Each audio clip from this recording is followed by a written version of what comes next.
Professor Manuela! It's been far too long since we've had a proper chat. Let's fix that right now. Too true, Dorothea. We hardly have a moment to spare here. But it's so nice to see you flourishing. It certainly brings back memories. You know, somehow you've gotten even prettier. The years have been kind to you. That's something like a rose telling a daisy it's pretty, but I appreciate the compliment all the same. Oh, honey, if that's the case, I hope you'll work hard to never become a rose like me. Too many thorns. Oh, stop it. You've accomplished a great deal. You should be proud. That's a very nice sentiment, and I appreciate it. Thank you. So, I've been dying to know, how did you come to be enrolled here? I know you didn't have any family connections. How'd you do it? Well, it did require pulling some noble strings.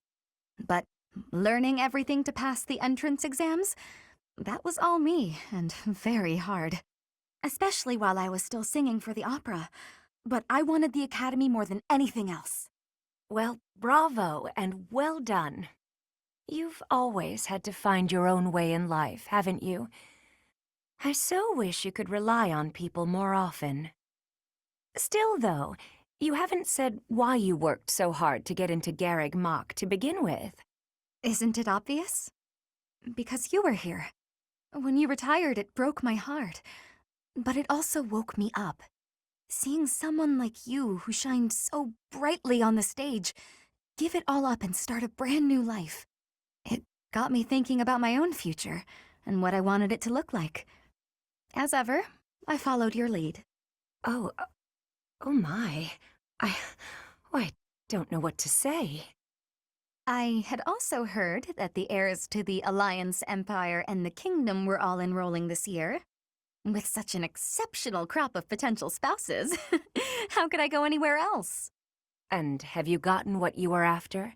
Your dreams, a future, and a good partner?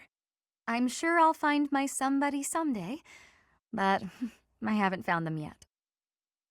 It's so nice to spend time with you again, Manuela. It's been too long.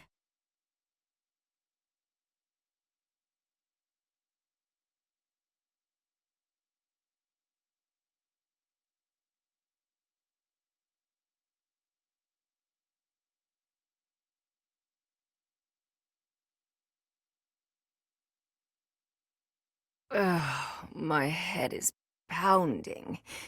You'd think I'd get used to this. Oh. Manuela? Oh my goodness, you look terrible. Don't get up, I'll get you some water. I should fluff up those pillows for you. It will make you more comfortable. I'm completely hopeless. I was so proud of being the reason you came to Garreg Mach. Dorothea wanted to follow in my footsteps. How great is that? I thought I'd use that as an inspiration to straighten myself out. Be less of a, less of a disgrace. But here I am, right in front of you, dealing with the worst hangover I've had in weeks. You thought you'd hide this from me? Wait, you mean you knew? Even when you were still with the opera company, you had quite the reputation. There was a joke that you could outdrink a fish and the sailor who'd caught it. Dorothea, my brain's pounding as it is. Please, stop. It's all true. But I can't handle hearing it from you, the girl I thought I had inspired to greatness. I can't believe I tried so hard to be a good example for you when you knew all along. I should leap into the ocean and drown. Don't say that. You've not lost a bit of respect from me, not one bit. Everyone has their faults, and some have more than others, but you are the finest songstress the opera had ever seen, and you've taught me well. What I mean to say is, you're my inspiration. I really do admire you. Thank you, Dorothea. That means a lot.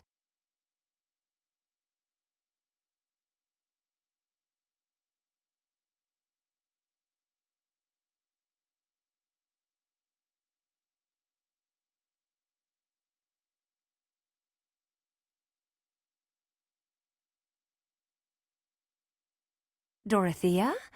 You look as if something's terribly wrong. I do? Oh, nothing's wrong. Not really. I've just been thinking about the future. And what happens when the war is over. And tell me, what is your vision of the future like? Well, I'm not entirely sure. I guess I don't know what to expect. In my life, I've met all sorts of people who've lived lots of different ways. So now I'm trying to figure out how I want to live. I'm free, unlike so many people. I have the ability to take control of my own fate. Like you. Well, I quit the opera to join the Officers' Academy as a professor. Then I joined this war because, well, I don't know. I'm hoping for an end to it. Peace for the world. Even though I took control of my own fate, I still haven't found the man of my dreams. You'll find him. He's out there somewhere. You know, there is one thing I want for the future. So, you've got a dream after all. Well, it's a dream I've always had. You'll think this is silly, but I'd like to stand beside you. I don't get it. When you left the opera company, I took your place. I stood center stage and sang, and everyone cheered for me. I wish the cheers were for me and you. I wish we stood on that stage together. I have to tell you something. The first time I saw you on stage, I felt you were the one I wanted to hear sing.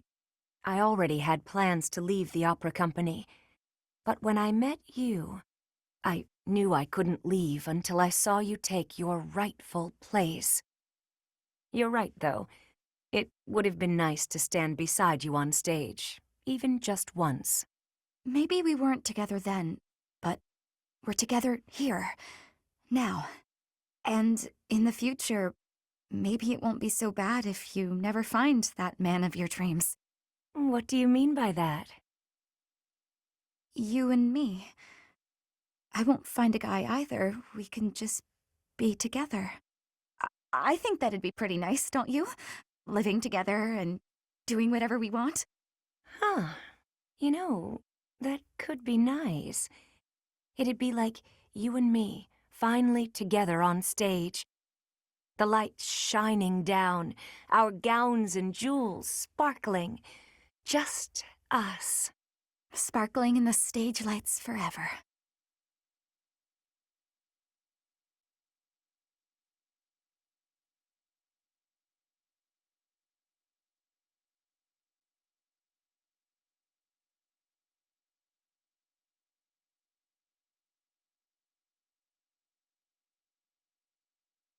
Petra, how are you doing? Getting used to life here? I am settled. Everyone shows great kindness. I'm glad to hear it. I was so surprised when you first arrived. A princess all the way from Brigid. You have my gratitude. But please do not call me princess. You are making my cheeks blush. There's nothing to blush about. You're every little girl's dream of what a princess should be. Anyhow, I suppose it's been a long time since you've been back to Brigid, hasn't it? I hope you aren't homesick. Maybe we can cook one of your favorite dishes from back home. I do wish for that. But there is no possibility. The ingredients are not found here. I suppose you're right. That's probably why they don't cook the food of Brigid in the dining hall.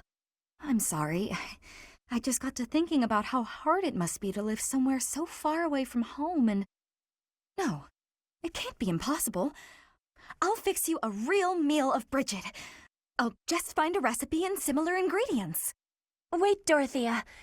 It is the thinking that counts. But your cooking is... what is the word? Horrendous. That is what everyone is saying anyway. Horrendous? Nobody's cooking can be that bad. The thinking is enough for me.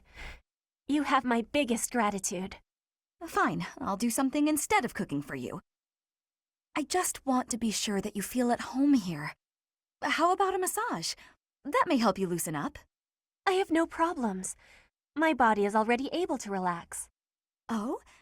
Then perhaps I could sing you lullabies to help you sleep. I'm not having sleeping trouble. Just know that you never have to worry about putting me out. I like helping my friends. Well then, I must be going, but remember my offer. Dorothea is filling my heart full.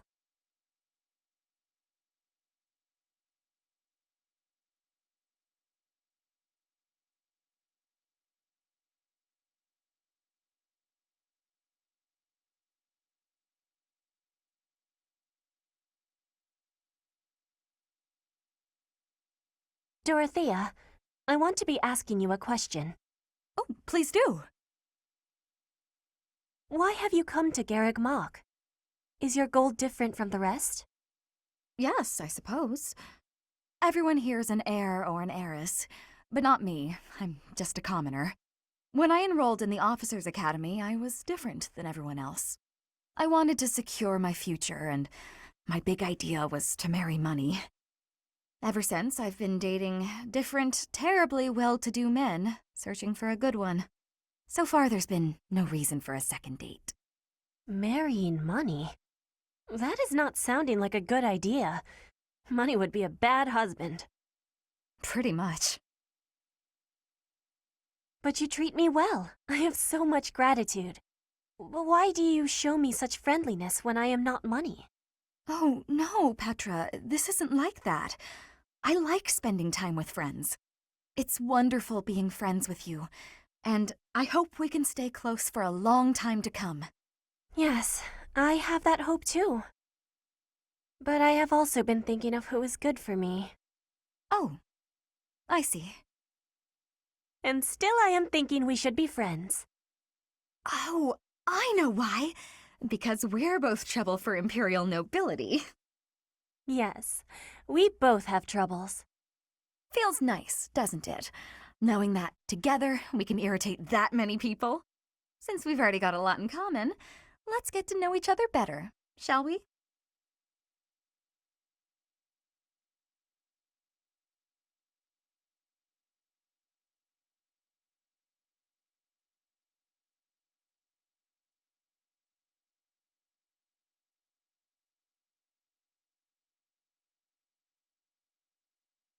Oh, Petra, are you researching something?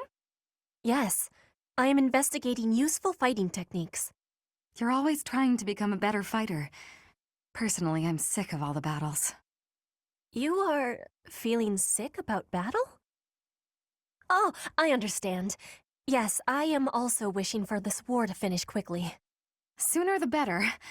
I don't even remember the last time I washed my hair. Yes, it is hard to be braiding your hair when it is damaged from lack of care. Speaking of, you know, I don't think I've seen many braids like yours, Petra.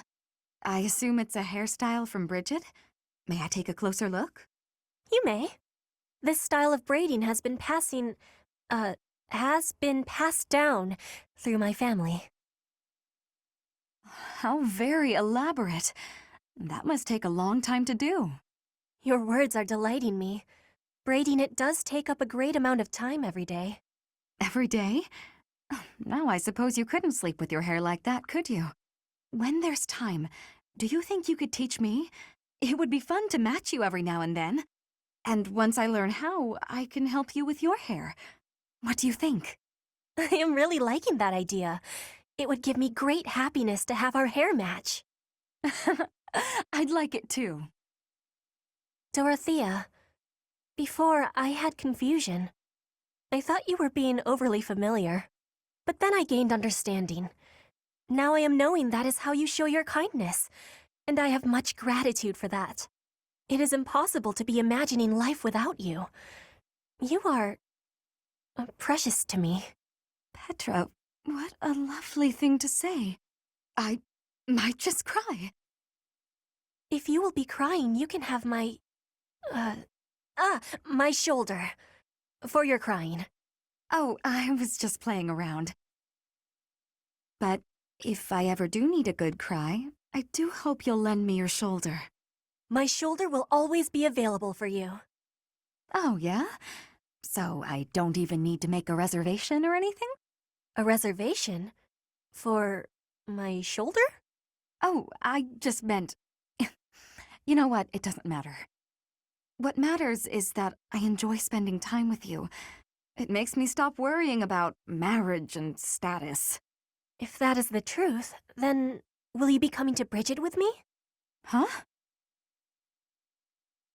When this war is finished, I am wishing for you to be seeing my homeland. You are? Oh my. I'd love to, Petra. As soon as the fighting is done, I'd like nothing more than to see Bridget with you.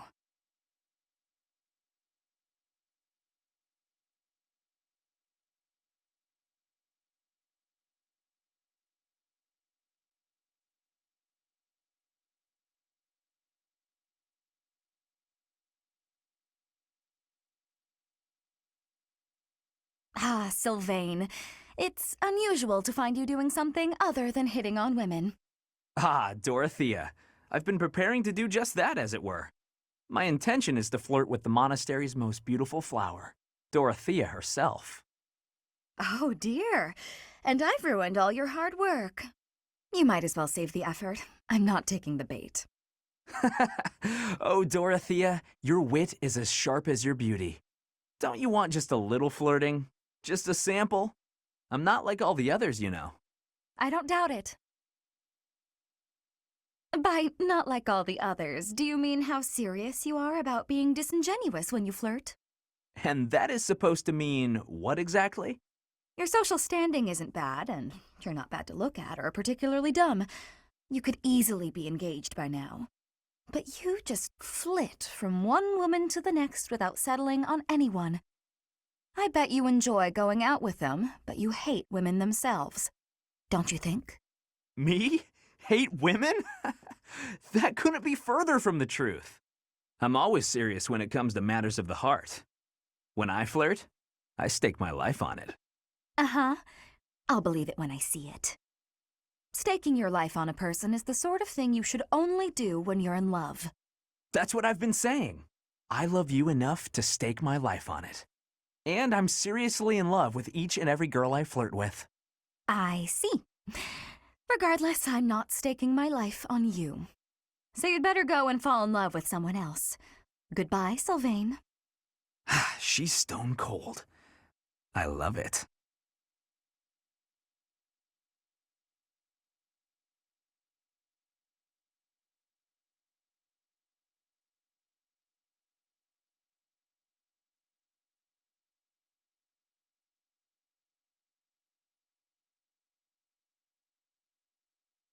Ah, Dorothea. What are you doing here? I was actually waiting to see you. Were you going to invite me out to dinner? I accept. Yes, I was. I don't think it would be so bad to share a meal with you from time to time. How about tonight? I'm busy tomorrow. That's fine by me. What are you busy with, I wonder? Girls? And more girls? Isn't it an unwritten rule not to ask about such things? But what a curious turn of events. Have you perhaps got an ulterior motive? No ulterior motives. If you're worried, we can just pretend this conversation never happened. No, wait! That's not what I meant. I just don't understand why you want my company now, when you've always been so cold to me. Have you perhaps fallen in love with me? My stomach just got queasy. You know what? Maybe I'll eat on my own after all. Fine, fine, I get it. You want someone to chase your loneliness away. Something like that, yes. If you don't want to, I'll ask someone else. Don't dream of it. It would be my pleasure, milady. And to be clear, the reason you chose to spend time with me is my family, yes? Or is it my crest? Both? I'm just curious about such things. Say I was a commoner. Would you still have invited me to dinner? Is this really necessary for a simple dinner invitation? Actually, I have a question of my own. Say I was a hoarse-voiced old hag. Would you still be flirting with me? Would you still want to hold my hand and whisper sweet nothings? That's a difficult question. I have nothing against mature women, But... Even if you were an old man, I still would have invited you out. If you were a former noble exiled from his family, or an orphan from the streets, my heart cares not. Just kidding. I just wanted to try saying it. Of course it's better that you have money. You little... Yeah, that's probably true. So, Dorothea, about that dinner? It would be an honor to have you join me tonight.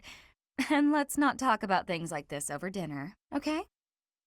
Even if I was an old man or an orphan, huh?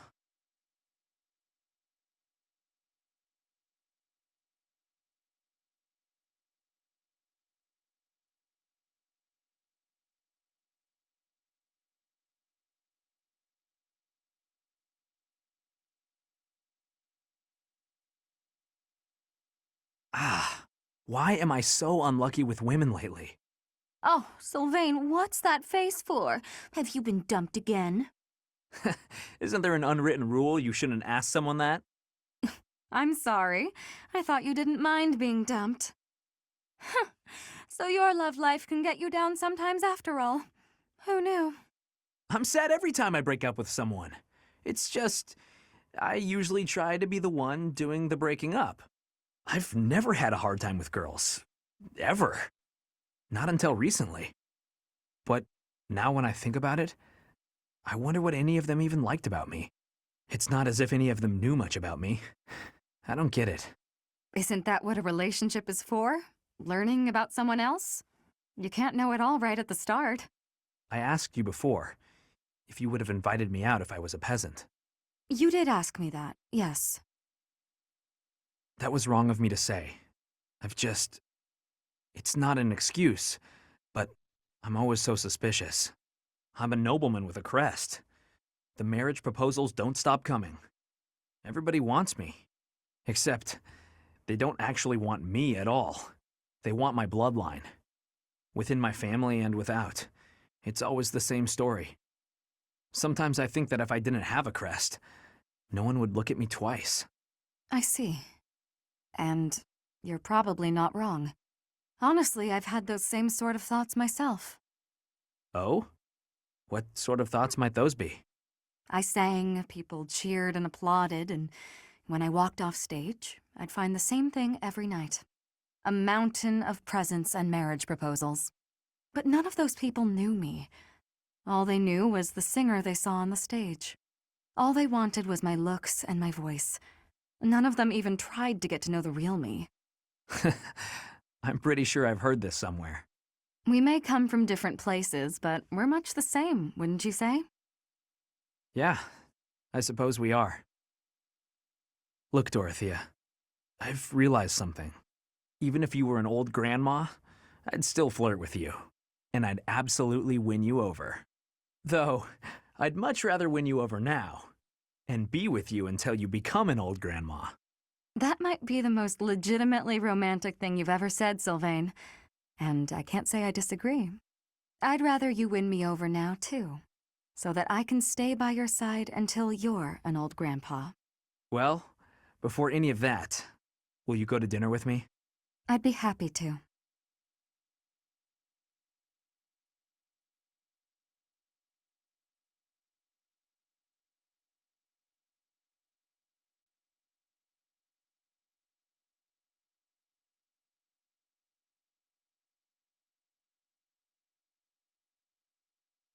It's time I fessed up, Yurikins. I saw the whole thing. What was it you think you saw? It looked like you were singing to the children in the alley out back. And may I say, you were fantastic. Your performance hit me right in the heart. That was a song from Mittelfrank's Imperial Capital show, right? Ah, the good old days. You must have come back night after night if you remember it that well. Perhaps a few times. I remember well how you looked upon that stage. You were the talk of the capital among all the nobles. Unsurpassable? Yes, that was it. It's hard to believe I'd run into that unsurpassable songstress in a place like this. Luck is on my side, as ever. I couldn't convince you to sing tenor yourself, You're talented enough for it. What are you getting at? Is this an invitation from the mystical songstress herself? Male virtuosos are hard to come by. Would-be divas are a dime a dozen, but men? Not so much. And they have to be talented, as good as I am, which is very talented indeed. I think you have what it takes. If you're interested, I can... Sorry, but no. No way in hell am I ever doing that. Goodness, you could have stopped at no. I can't think of anything more wretched than getting up on a stage to sing in front of a bunch of people. You didn't seem to mind singing for those children. The little ones weren't feeling well and couldn't sleep, so I sang them a lullaby to help. That's a far cry from standing on the same stage as you have, with all of those stuffy nobles staring at me. Truthfully, I'm not brave enough for it. Rein it in, Yurikins. It's the opera, not the battlefield. This isn't a life-or-death situation. Fair enough. Sometimes I forget what's a real threat and what isn't. But I must ask you to never bring up singing again. Not to me. Not if you want to keep things amicable between us. How can someone that good at singing hate it so much?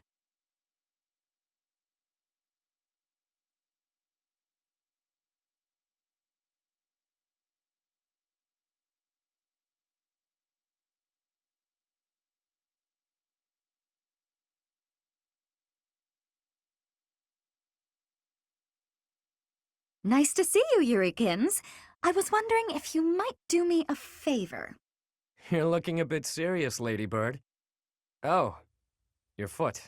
What happened? It's healing nicely, but I'm not supposed to put too much weight on it. Ah, so that's why you've called me here. What do you need? Help with errands? Not an errand, an opera. I see. There's been some loose plans for a performance. Nothing professional, strictly volunteer. I signed up to take part as one of the main roles. And then this happened. The professor told me I should bow out just to be on the safe side.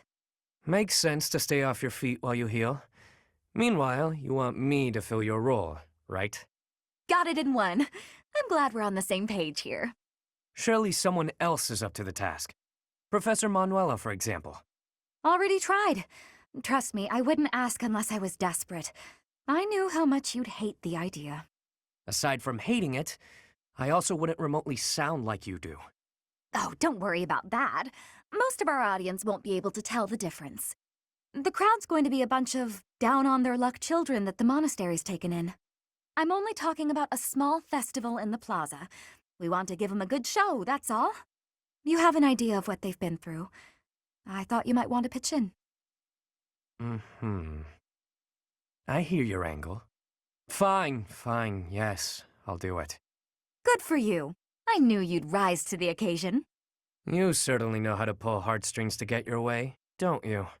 Where did you learn to do that anyway? The opera? Could be. I've never known a songstress who wasn't both beautiful and resourceful. Now, are you ready to go over the libretto? You've got a lot of rehearsing to do before the performance. Seriously, though. Thanks, Yurikins.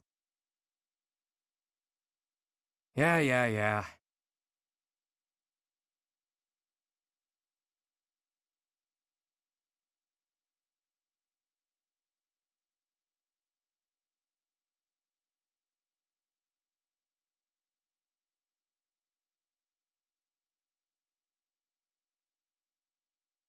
All right, Yurikins, isn't it about time you let go of this grudge?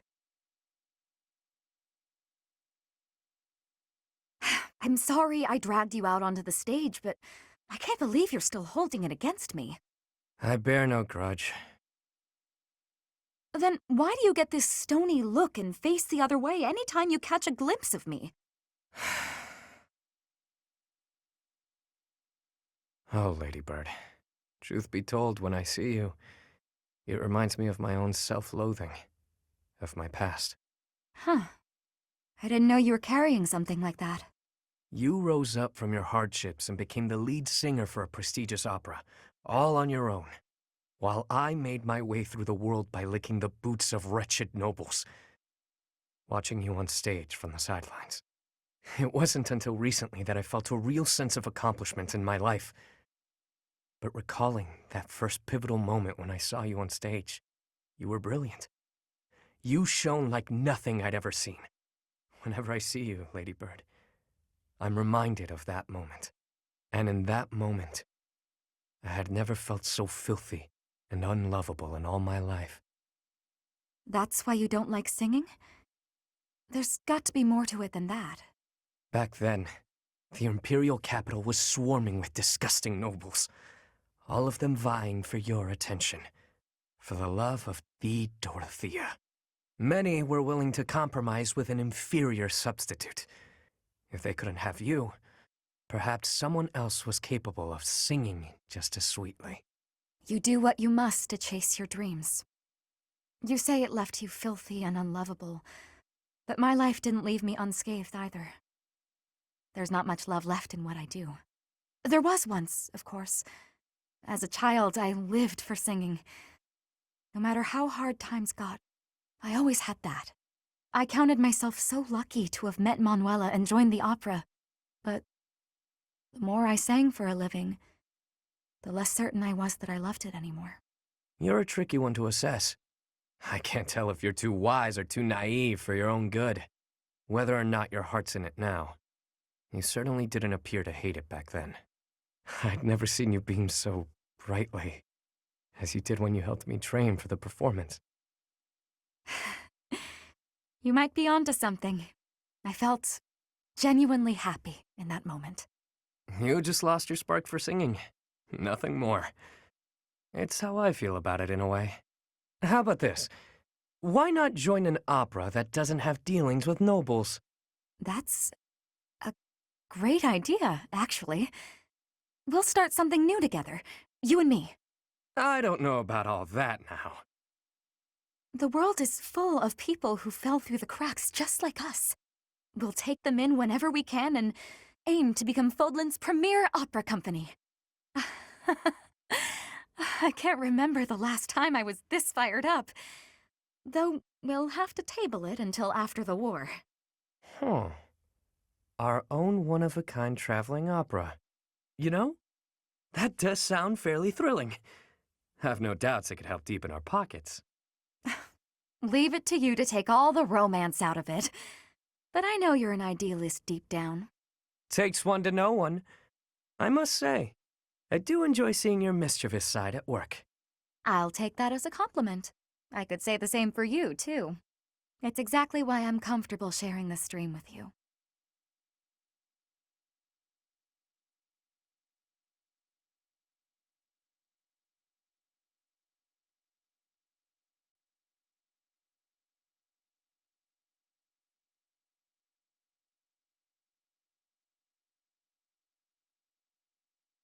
You came at just the right time, Edelgard. Is that so? Yes, I have a story for you. It's about a pair of nobles living about 100 years after the founding of the Adrestian Empire. One was Derek von Eyre. People called him the warrior prime minister. He bravely led soldiers into battle and mowed down his enemies. And the other Was the emperor of the time. She wagered the throne in a duel against Derek and won. Why don't we do what our ancestors did and have a little duel ourselves? That's what you were going to say. But the answer is no. You interrupted me! The warrior prime minister used a dramatic line to propose the duel, and you did not allow me to say it! My apologies, Ferdinand. Well, at any rate, you were correct in surmising that I was about to challenge you. But you were rather blunt in your refusal. Ferdinand, control yourself. When will you tire of challenging me in pointless competitions? I can quit now if you insist on it. I will not challenge you again. You expect me to believe that? Why do you look so surprised? Of course it is not a valid duel unless both parties are willing. Now that you have refused outright, I must come up with some other way of getting that which I seek. I'm afraid to ask what you could possibly mean by that. Only that I will find some other way of showing everyone that I am superior to you. I will write a handbill listing your accomplishments, alongside my own more impressive accomplishments. copyist will produce thousands of these pamphlets and distribute them far and wide. Then everyone will know about my... This has to stop. Perhaps I should have ended things with a duel after all.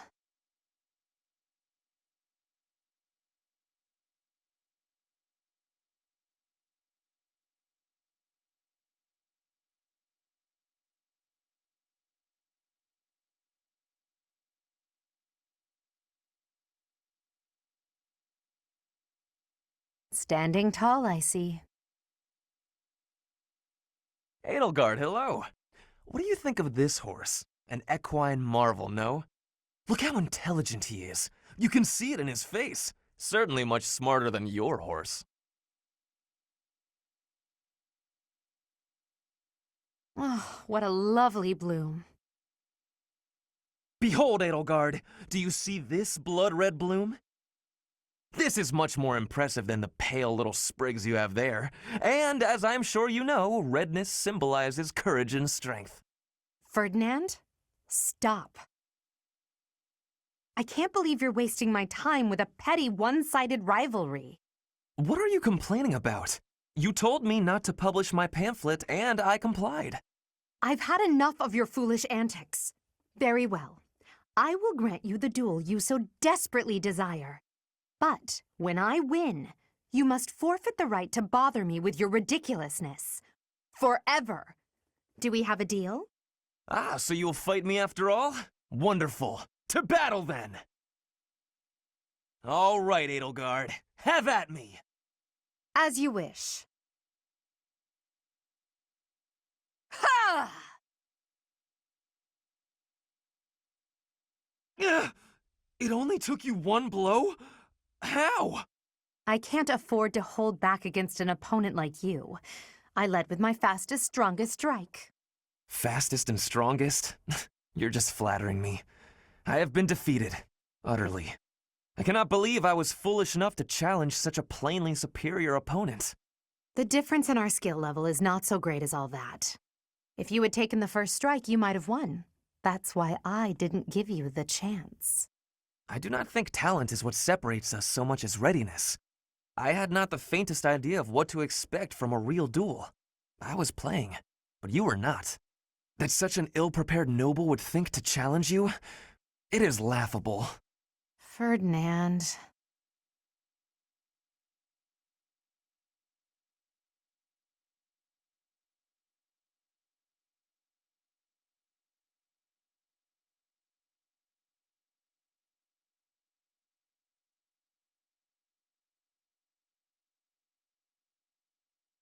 Ah, the smell, the texture, the smooth finish. This region's tea is the finest in the world. Hello, Ferdinand. You seem to be in a good mood. What is that supposed to mean? Perhaps you expected me to hold a grudge against you after our duel. In fact, I have moved on. Have you now? Well, I'm glad to hear it. I took it hard at the time, I will confess. I always thought that I equaled you in skill, or even surpassed you. But you showed me that I do not come close to matching your talents. Yet a true noble does not give up in the face of defeat. I will continue my training, and one day I will be an elite warrior. That is the path I must take, as a noble and a man of honor. You really are in a good mood. Your determination is admirable. Yes, one day I will surpass your abilities, and I will defeat you in combat. Ferdinand, there's something I've been meaning to say to you for a while now. Honestly, I couldn't care less that you were of noble birth. Your fierce determination doesn't come from your bloodline. It's your own doing. The reason I value you and want to be friends with you is because of who you are, not who your family is. I have something I would like to say to you, too. Certainly we must recognize the common folk who strive for greatness and attain it. But for those of us born into nobility, things are more complicated. From birth, nobles must excel.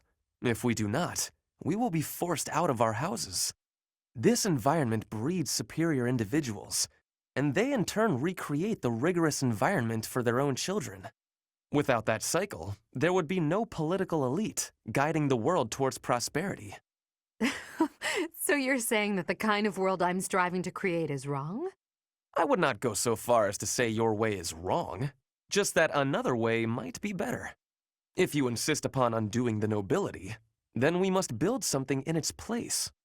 We can provide free education for all, and then select the highest performing students for more intensive training and tutoring.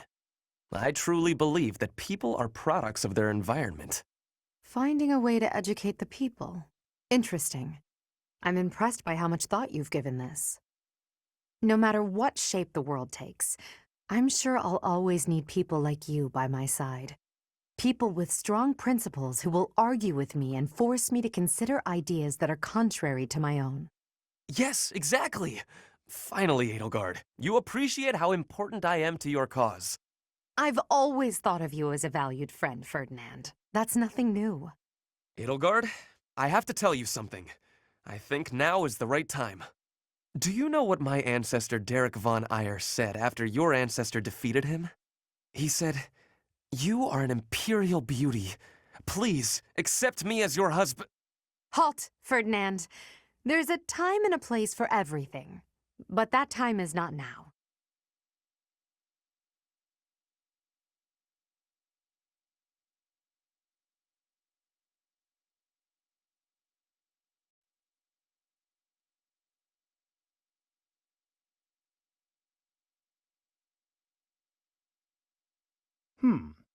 What is on my agenda for this afternoon? Professor Hanneman, may I have a moment of your time? Ah, it's you. Very well. I am quite busy, but if you are here to discuss my crest research, I would be happy to oblige. I'll pass on that offer. I'm just hoping you'll explain something to me. Oh, I doubt if I have anything of particular interest to share. Why did you abandon your noble standing in the Empire? And don't say it was for your crest research. There are institutes for that within the Empire. You could easily have remained a noble and still been able to visit Garreg Mach, or request the cooperation of the Church. Certainly that was an option, but I desired a better research environment. Treasures and holy artifacts reside here that cannot be examined by someone outside the Church. I required access to those things, no matter the cost. But surely your noble status would have allowed you greater funding and resources. Even secrets of the kingdom and the alliance would have been easier to obtain as a noble of the Empire. What you say is true. I cannot deny that. Both paths have advantages and disadvantages. I see you're unwilling to be forthcoming on that topic. I don't know what you mean. I've heard that you used to enthusiastically research crests for the Empire. You abandoned the Empire, yet retained your focus on crest research. I just wanted to know why. I feel your suspicions of me are unwarranted. I haven't the time now, but perhaps I will tell you more if the opportunity arises.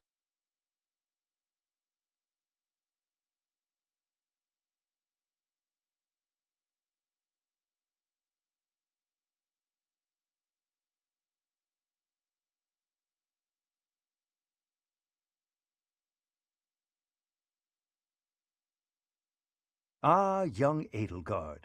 This is your first time in this room, yes? That's right. When I was a student, I avoided this place.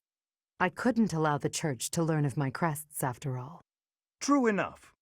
But now you have come here by your own choice. Can I take that as an indication that you have come to trust me a little more?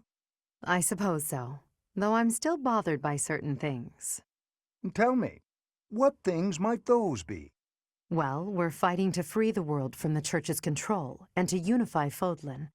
You must have some idea of what the world I'm seeking to create will be like.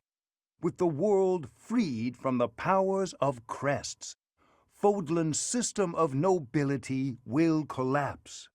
Precisely. Our current system is founded on the fact that crests are inherited through blood. If we shatter the status quo so that those without crests are no longer at the mercy of those with them, the very concept of nobility will vanish. Why should that have any effect on me? I am no longer a member of the nobility. Perhaps the fate of the nobility is of no consequence to you. But what about that of crests? You've devoted your life to unraveling their secrets. Whereas I seek to create a world where crests are no longer valued. In fact, I would prefer to rid the world of them entirely if at all possible.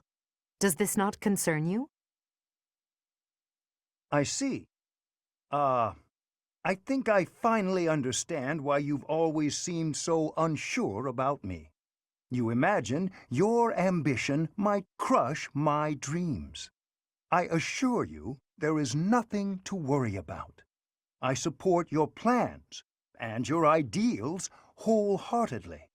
But at the same time, I also believe that the influence of crests will not be so easily quelled.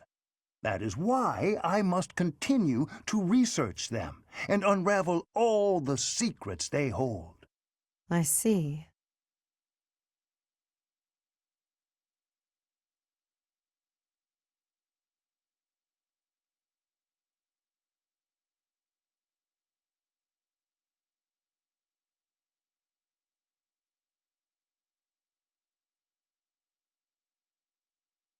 Professor Hanneman, I owe you an apology.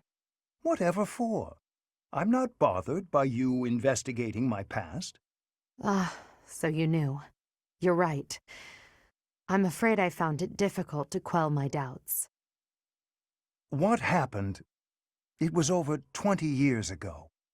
I suppose you had just barely been born, now that I think on it. My younger sister was afflicted by a disease of the heart, and she met with an early death.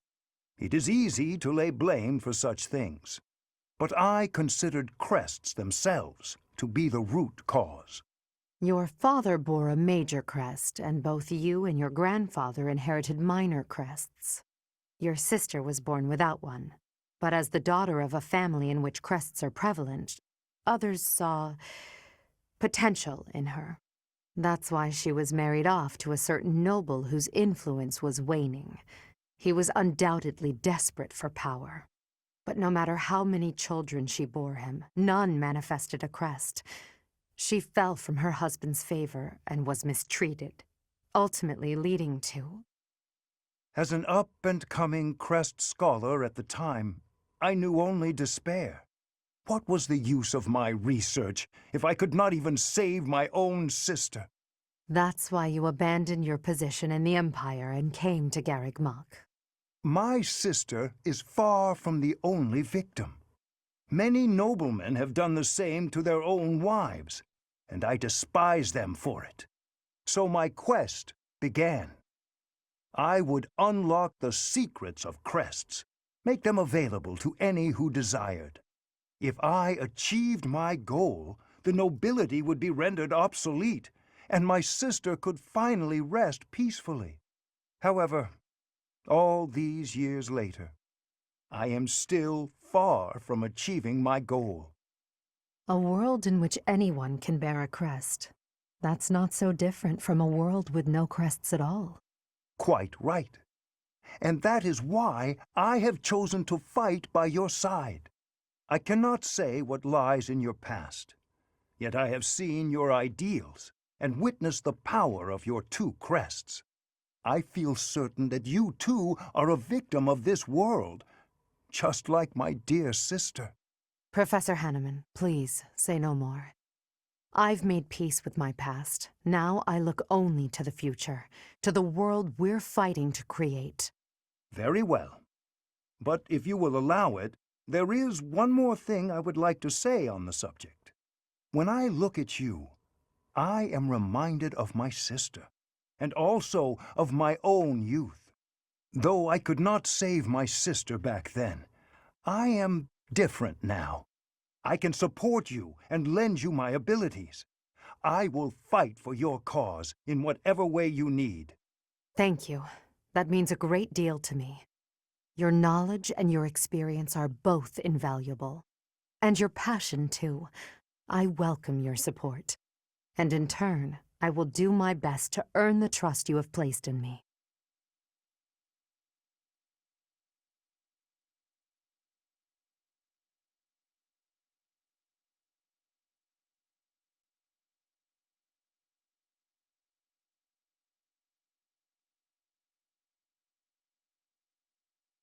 Sometimes I wonder if your life could have taken you down a different path. If you had never met me and entered my service, you might have had a more peaceful... A more tedious path. Inconsequential and spoiled rotten, like so many other nobles. Never. My duty to you is no mere obligation. I chose this. I had thought that would be obvious to you. I understand you well, better than anyone. But when I see you at the monastery, studying with the others, it makes me wonder what kind of life you might have had without me. That's all. Such a life may have had its appeal. I thought I'd left my years of carefree innocence behind me. But I cannot deny that I find myself enjoying my time at the monastery. I feel the same way. That enjoyment, however, is only thanks to you. Standing by your side is all that truly matters to me. I see. Then I won't speak of such things again. If it's really what you want, I'll gladly keep you by my side. The path I must walk is soaked in blood. It's a path that can lead to madness, can snatch away one's future, and can even take one's life. And the pool of blood at my feet is growing larger. Those stains can never be washed clean. Please leave the violence to me. A leader must be seen as pure, above the fray. Allow me to paint the path that lies before you red with the blood of your enemies. I will do it gladly.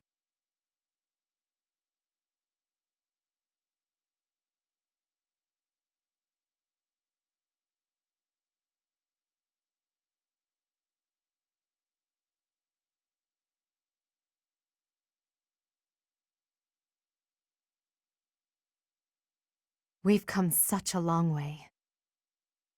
After all, I was only 4 years old when we first met.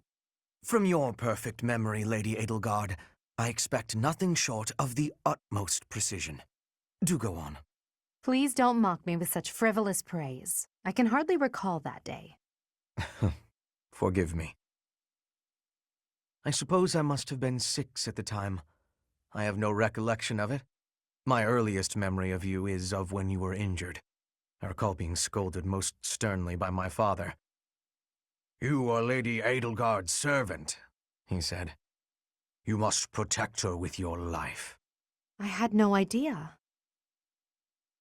But House Vestra has served House Hresvelg for generations. Given that, I suppose I shouldn't be surprised. Indeed. After that, I made certain to accompany you wherever you went. That is, until the incident. Ah, when my uncle, Lord Arundel, defected to the kingdom and took me with him. The sensation of loss that overcame me on that day defies all description. It was as horrific as if I'd lost all my limbs. I left the city in a mad rush to rescue you. My father sent soldiers to capture me. I fought them off for 3 days, but they did finally manage it. Of course, I was only 10. I never would have reached Ferdinand. I've never heard that story before. So there are things you've never told me. It wasn't important. That's beside the point. I wish to know these things. If there's anything else you're keeping from me, please tell me at once. Respectfully, I decline. Why? It's a simple order. I really must know. Speaking of your orders, there was a task you gave me earlier which I have yet to carry out. Excuse me. Wait just a moment! I just hope he's not hiding anything too worrisome.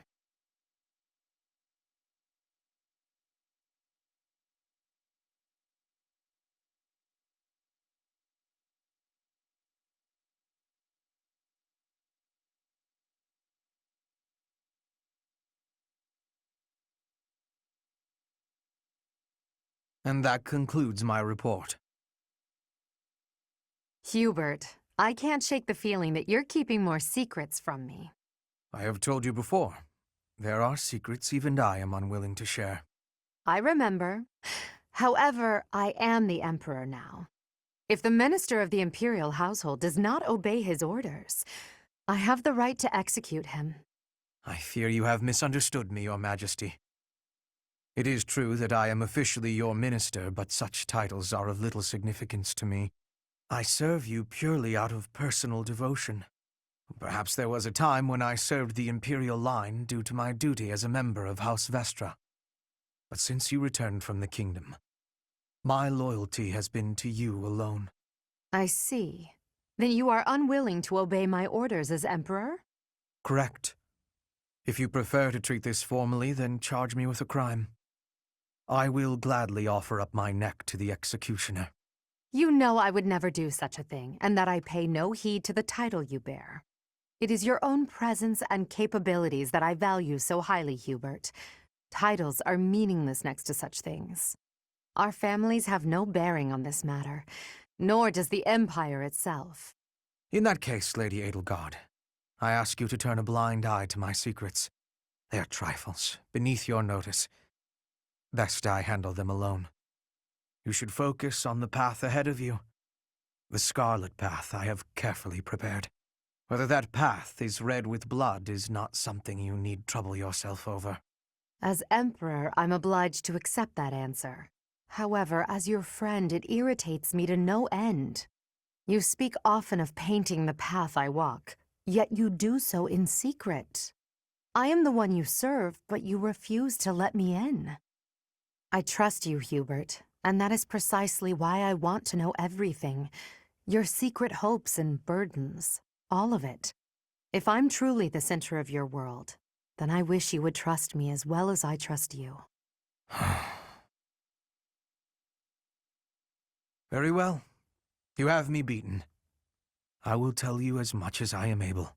From the assassins I've eliminated, to the gold I've spent on bribes, to the identity of the one I love. Wait a moment. Are you saying you have romantic feelings for someone? Yes. That is the one secret I had particularly hoped to keep from you. Well, that's utter nonsense. You can't possibly keep something so fascinating from me. Who is it? It is you, Lady Edelgard. Did you ever really doubt? Hubert, you never cease to surprise me.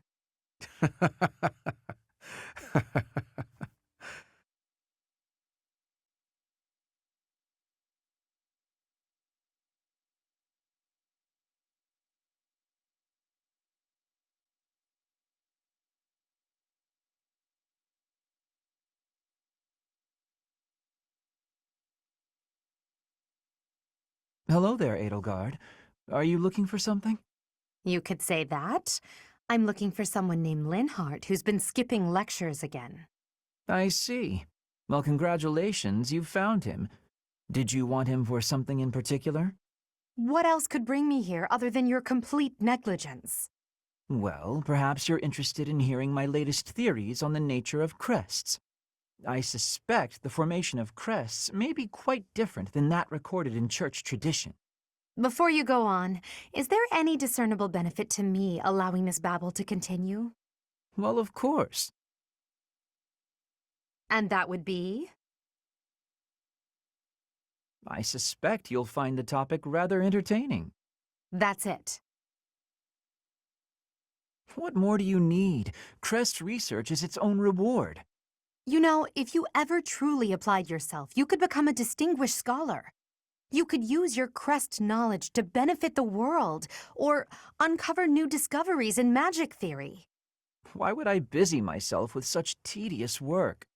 I perform this research for my own knowledge. I'm not interested in the world at large.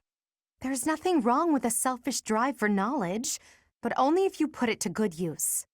I'm sure there must be some use. Oh? Then please, tell me what potential uses you have in mind. Well, there are people out there who spend good money on bizarre artistic creations, so I'm sure my not-at-all-useful research could be used as a fine lullaby for the children of the world. A lullaby? I have things to do. Just know that this was my last warning. Sure, of course. Goodbye.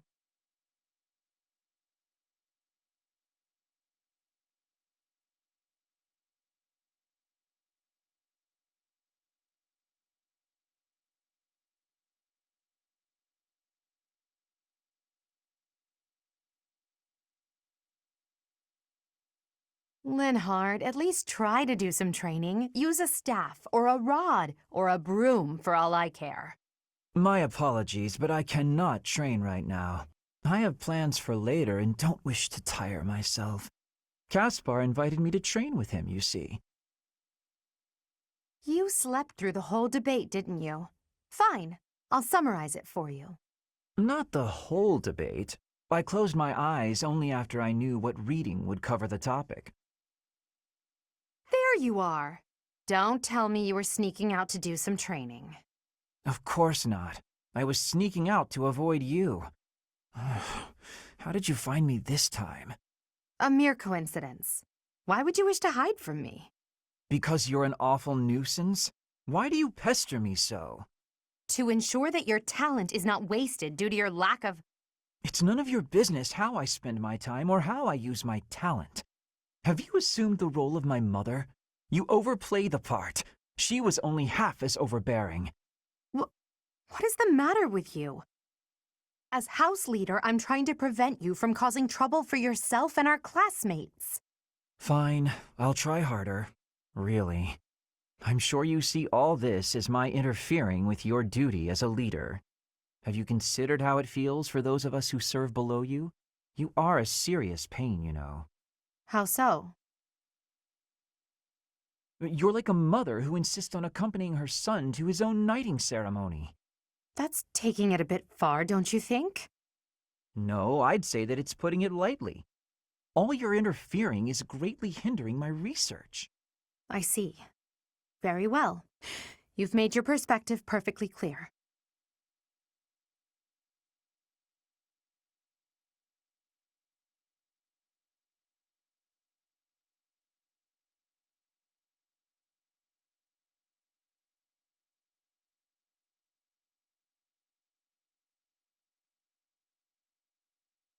Linhardt, I finally found you.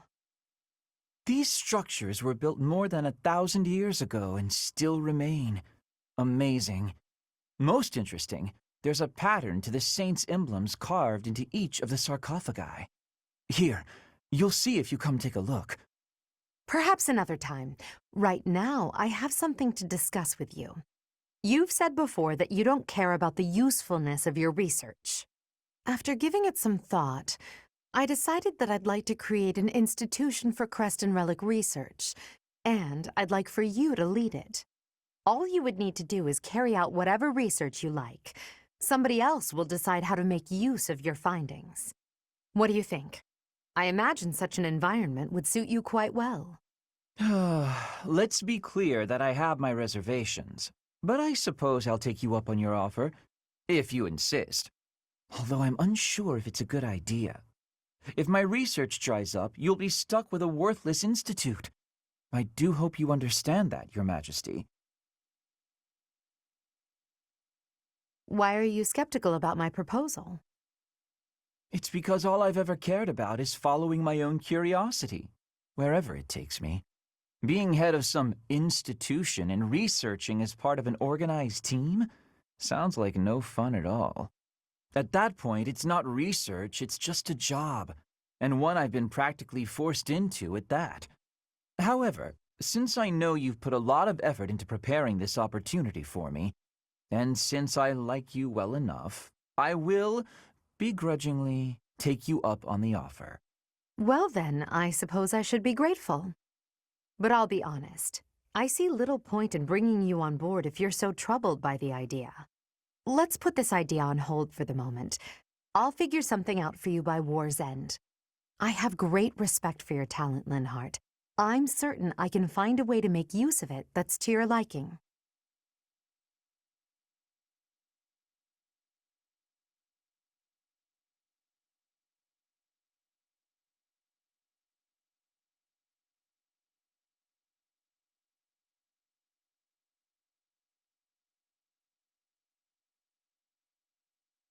Here again, I see. Of course, Your Majesty.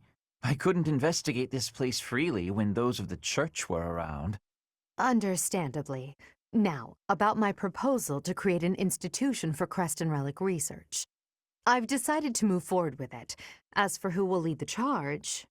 You want me to be in charge of the thing after all, don't you? Actually, no. I was just considering some conditions for whoever applies for the job. Conditions? What kind of conditions? To start, I won't allow the position to be a secondary one. That excludes lords who are busy looking after their own territories. Are you suggesting landholding lords would have no means of applying? Quite the opposite. I'm looking for applicants with enough passion for the job that they're willing to relinquish any landholding rights they possess. They will be provided with necessities like food, clothing, and housing, but will receive no further compensation. That said, they will be free to take as much time off as they desire. Do you expect anyone to be interested in such an odd position? That's my hope. Have you gone mad? Demanding someone rescind their land rights and then provide no compensation? Even the unlimited time off is a rather discourteous perk to offer. No one would accept room, board, and endless time to research. No one but me. Why must you... Why must I what? Why must you understand me so well? I asked you to consider the feelings of those below you. I never expected you to consider mine to this extent. I told you I'd figure out a way to make use of your talents that you'd find acceptable. Honestly, no woman has ever gone through this much trouble for me before. Then have you decided? Yes, I have. I would be most pleased to accept your offer, Your Majesty.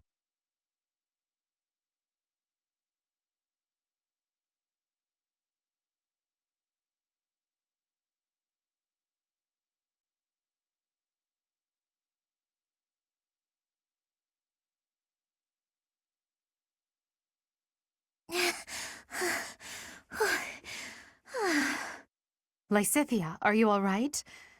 You don't look well. Huh? Oh, no, I'm fine. Really, just not accustomed to so much manual labor. You were cleaning the library all by yourself? Yes. The other student who was assigned to tidy up with me wasn't feeling well, so it's just me. I figured I could at least dust the bookshelves or something, but I got a little carried away. So many books. You probably tired yourself out just moving them from the shelves.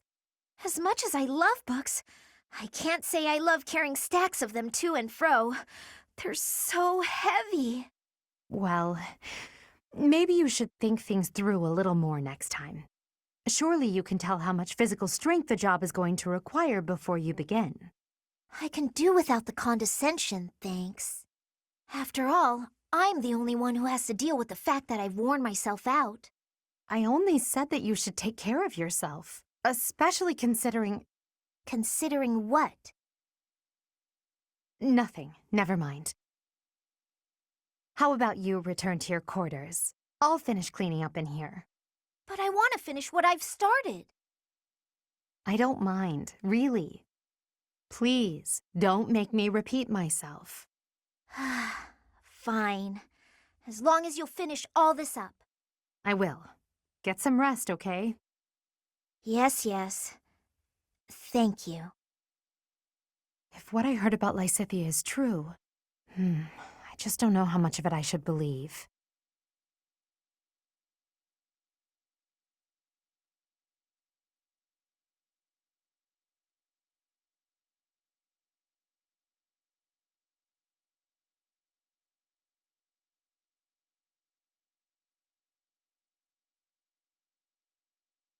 Edelgard, do you have a minute? You want to speak with me? How unusual. Please, come in. I'll prepare some tea for us. Have a seat. Would you care for some cake? Yes, please. I never say no to sweets. They're from Enbar. A bit too sweet for my own liking. Isn't that the whole point of cake? Well, more for me. These are fantastic with this tea. True. Well, there's no shortage of them. Help yourself to as many as you like. Now then, you wish to speak with me? So, I can tell you know a fair bit about me. Maybe this can wait until you've finished eating? Edelgard, you know a fair bit about me, don't you? What in particular? For example, the fact that I have 2 crests. Oh, that's hard to believe. No need to play coy with me. It won't work. It's clear my body has succumbed to the intense pressure of bearing 2 crests. Due to the immense requirements of bearing these crests, my life expectancy is painfully short. You know all of this, right? Actually, this is the first I'm hearing of it. How would I know unless you told me? Still won't drop the act, huh? Despite how obvious you've been with your concern about my health? You're certainly consistent. I'm not really in the mood for these games. Given your rank, you certainly have access to all kinds of information that others do not. Clearly, you'd have heard all about me. Either way, I know now since you just told me. About your 2 crests, your physical weakness, and your short life expectancy. However, according to the principles of crest research, it's impossible to bear 2 crests. Unless you've undergone a blood reconstruction surgery. Is that the case, Lysithea? Correct. It wasn't as though I had a say in any of this. I see. So you've lived through that relentless terror and agony, and survived. You speak of all of this as though you understand it on a personal level. Edelgard, have you? You're a good friend, Lysithea, and a valuable member of this army. So I won't have you overexerting yourself. I don't want to lose you. Understand? I understand. Good girl. Oh, and if you like those cakes, why not take some with you for later?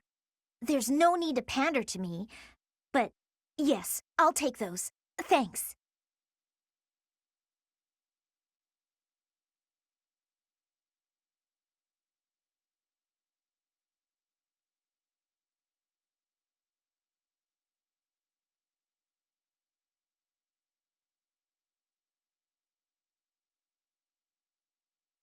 How are you today, Lysithea? Fine, thank you. And yourself? Quite well, thank you. I overheard something recently. Something pertaining to you and your vision for the future. Is it really true that you intend to create a world in which crests no longer exist? It's true. My aim is to dismantle the current system of aristocracy. The only reason nobles enjoy the status they do is because their bloodlines carry crests. If crests lose their value, so will titles of nobility. I really agree with your thinking. My parents have suffered throughout their lives due to their nobility. Due to my own crests, I've never been able to live a normal life. I'm sick of nobility and crests, of all of it. It sounds as if it's truly your mission to change things. I'll pledge my life to your cause, however short it may be. Lysithea. Has your hair always been that color, by the way? Huh? I ask because mine wasn't always this color. I lost all pigment after receiving my 2 crests. Edelgard, I want a world where people like you and I are no longer victimized. I want you to bring that world into being. If it's within me to help that come to pass, then I'll do whatever it takes. Understood. I promise to do all I can to see this goal to fruition. And I want you to promise something in return. That you will never stop fighting for your life. Whatever terrible fate awaits us, we can fight it and prevail. I need you to trust me on that. Do you promise? I promise. I will try my best to believe that. Good girl. Now then, would you care for a sweet cake? Please do not call me that. But, yes. Yes, I would.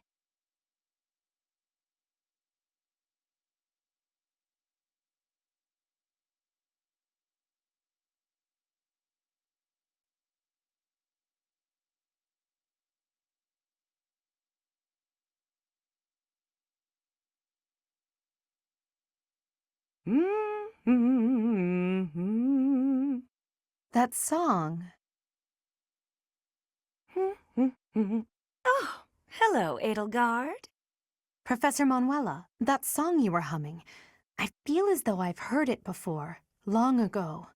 And I'm sure it was you singing it back then. At the Opera House in the Imperial Capital, perhaps. Why, yes. You must have seen me there. I am flattered you would remember it. I performed with the Mittelfranc Opera Company in Enbar on numerous occasions. So it was you. I went to that performance with my uncle. I wanted desperately to see it again. But after that night, he took me to seek asylum in the kingdom. When I returned to the Empire several years later, you had already retired. Oh, that's a shame. So you only got to hear me sing once? Sadly, that's correct. Yet you still remember it, even the melody of the song I sang. I'm honored. That's how much of an impression your voice left on me. I must ask, why did you retire so soon? You could have continued for another 10 or 20 years. Indeed, many singers perform for decades. But that wasn't for me. I wanted to go out on top. My voice is a gift from the goddess. However, as all things do, it will decline with age. One day, I will lose that gift. And so I decided I needed to learn to survive without it, long before that day came. I needed to prove to myself that I can live on, even after my voice returns to the goddess. So despite your belief in the goddess, you wish to live by your own strength? It's hard for me to explain. The goddess supports me both spiritually and emotionally. Everything else is up to me.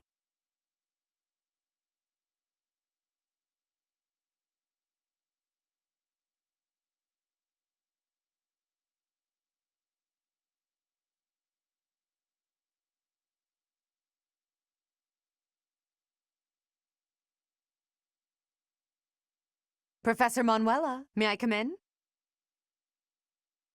Ugh, this room, what happened here? Oh, nothing out of the ordinary. Why? Is something the matter? No, can I help you tidy up? Actually, I have to know. How did you make such a mess in the first place? Please don't ask for the details. Suffice to say, my room always looks like this after I've been dumped. Oh, right. Well, let's see what we can do about it.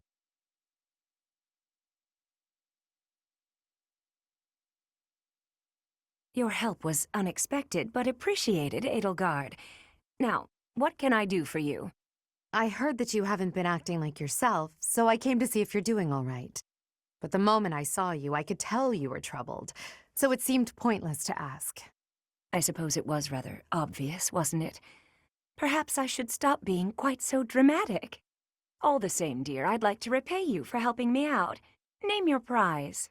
I don't need a reward, but if you wouldn't mind answering my question, I'd greatly appreciate it.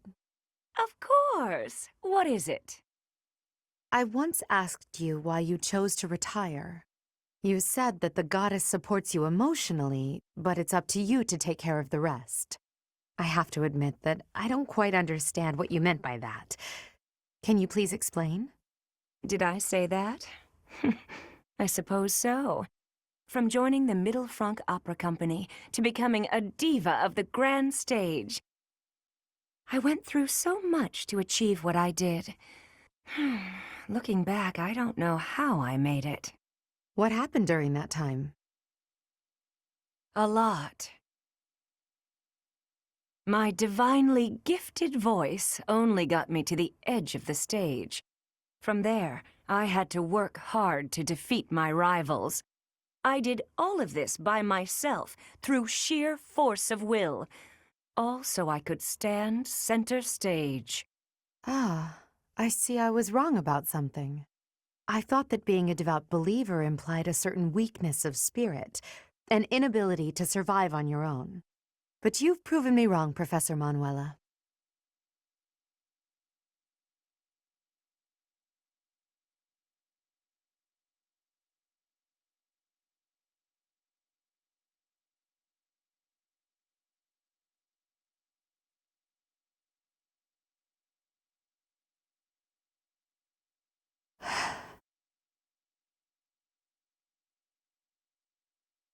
Something on your mind, Edelgard?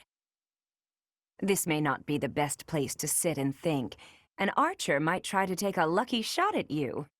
Right you are. I appreciate your concern. In here, I'm trapped in a whirlwind of political affairs. I just needed to escape for a moment to get some fresh air. I understand completely. May I ask what was on your mind? I'd like to help. To be honest, I still can't forget what you told me before. I don't want you to misunderstand and think I'm against everything the church represents. There's good there, buried in the corruption. Still, I find it extremely difficult to step back and accept the good, overlooking all the rest.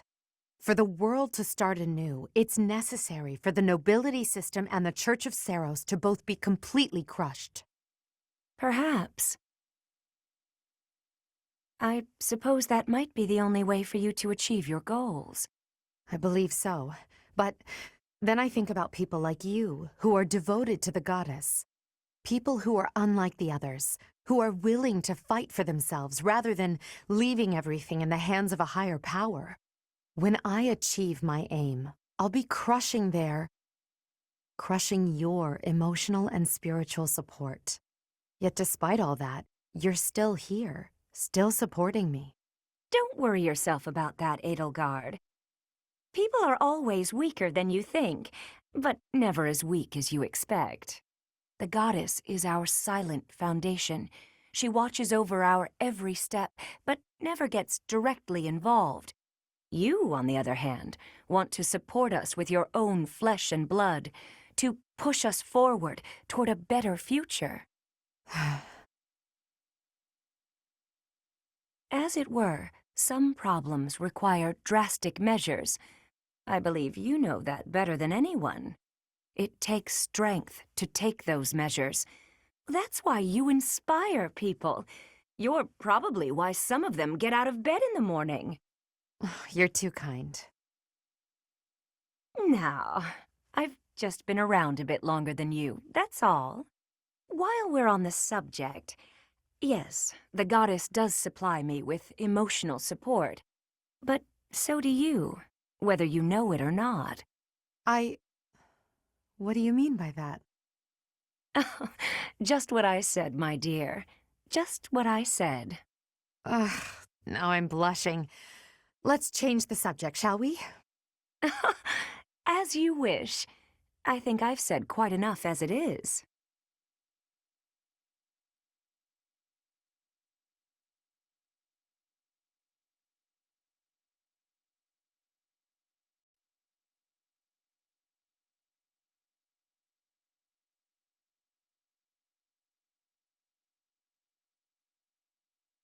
Petra, you seem to be flourishing in your new environment.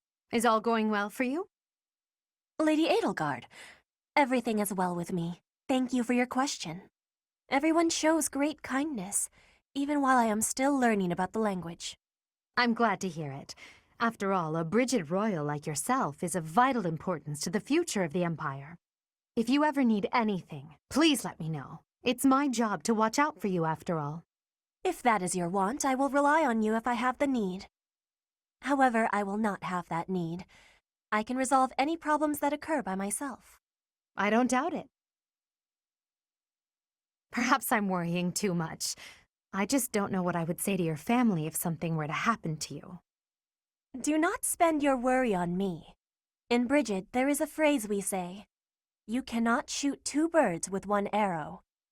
Brigid and I are that second bird. Your first target is your ambition. Can you disagree? There is certainly truth in your words.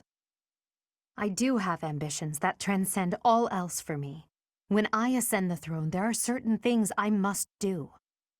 Tell me, Petra, who do you think I am? Huh?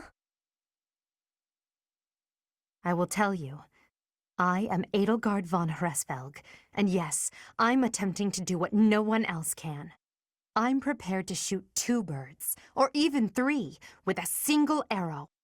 That is the least of the impossible things I will accomplish. If you don't need my patronage, then prove it. Show me your power. Never settle for being the bird. Be the arrow instead. I will take your words to my heart, and you will be seeing my power. I give you my promise.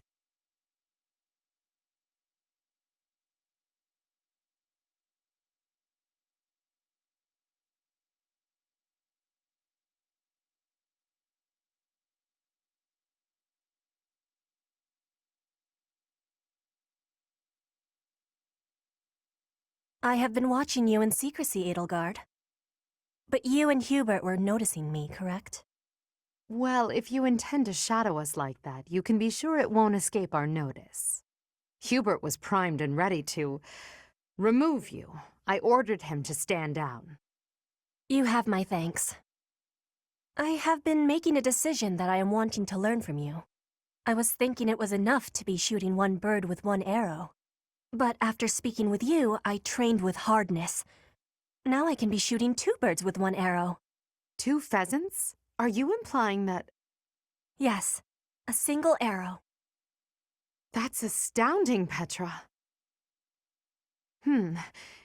It's perhaps a bit late to explain now, but what I was getting at earlier was actually... I am having a joke. You... come again? I really was shooting these birds with 1 arrow, but my joke is that I did have understanding about what you told me. I took it to my heart. Did you now? You are a person with great bluntness. I am admiring of you. As an emperor, a commander, a warrior, and a friend, you are excelling at all that you do. All of the empire is resting on your shoulders, and that is including Brigid, too. I will not be falling behind you. I will be carrying Brigid on my shoulders, too. And one day, you and I will be facing each other, and we will be shaking hands. Yes, that much is certain. I can see that you no longer need me to look out for you. You and I are much the same. We dutifully shoulder our burdens and stand tall no matter what. It would be foolish of me to deny it. Your words give me great joy. And it also gave me joy to see you being flustered when I was showing you the birds. A cheap trick, to be sure, but inarguably funny. To think that you went to all the trouble of shooting 2 pheasants at once for the sake of a joke. Well played, Petra. We both are growing every day. I hope we will keep doing so.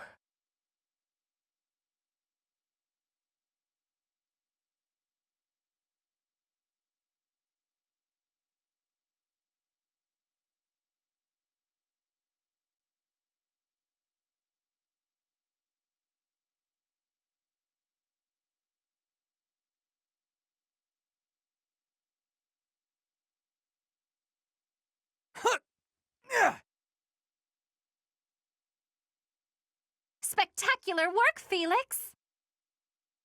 Why are you here? You're interrupting. Oh, my apologies. I simply thought you were doing a great job. Just how sharp is that blade of yours, Felix? Do you imagine you might be able to cut something cleanly with it? Probably. Ah, wonderful. I have a special request for you then. You want me to cut this firewood? I do. I shall toss them one by one to you, and you shall make a sweeping blow to slice them. Sounds like a chore. I saw a knight do it once, so surely you can as well. Or perhaps you are worried that you are not capable. What? I am more than capable. Right. Show me what you are made of. Here it comes. Doing them one by one is tedious. Just throw them all at once. All of them? If you insist. Here we go! Wow, you truly are spectacular! I know. You are undoubtedly the most revered woodcutter in all the land. Now I am intrigued. Next time, let us try an even larger woodpile. Why did I agree to this?